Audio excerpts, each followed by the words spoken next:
Today we are learning all about the periodic table of elements.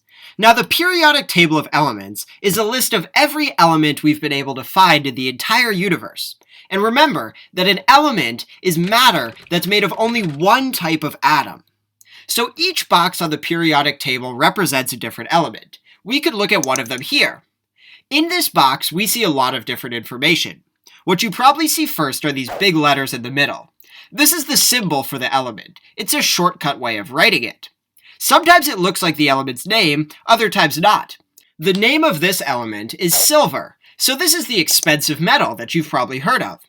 The next piece of information is right here. This whole number is the element's atomic number, which you might remember from our lesson on atoms tells us the number of protons that are in each atom.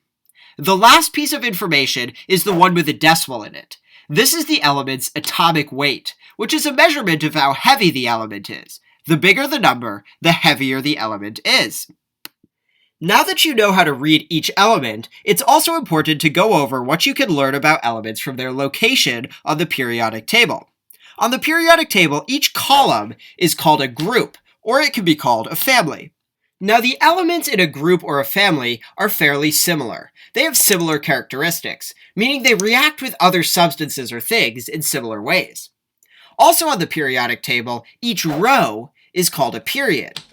Now the elements in a period are not very similar, but they're organized so that the elements on the left are the lighter elements, and as you move to the right, the elements become heavier.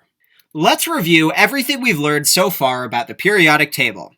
If you look at this element, what is its name?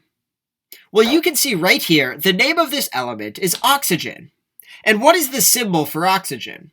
Well, the symbol is this big letter in the middle, O. Next, what does the number 8, which is the atomic number, tell us? Well, remember, the atomic number tells us the number of protons in each atom. And finally, what does this last number tell us? Remember, this last number with decimals is the element's atomic weight, or how heavy it is. Now let's look at the full periodic table. What names can we use to talk about each column? Remember that a column can be called a group or a family, and that elements in each group are very similar to each other. What name do we use to talk about a row?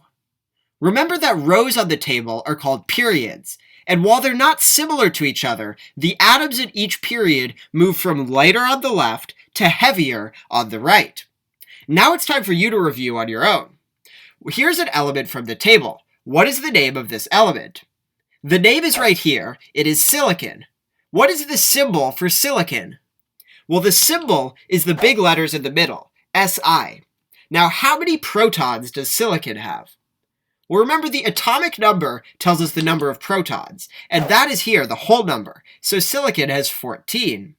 Finally, what is the atomic weight of silicon? The atomic weight is the number with decimals, so here it's 28.086. Next, let's look at this element, Cl, or chlorine, on the periodic table. Based on what you know about periods and groups, which of these 1, 2, 3 other elements is most likely similar to chlorine? Well, remember that in a column or a group, the elements are very similar. So this I for iodine is most likely similar to chlorine.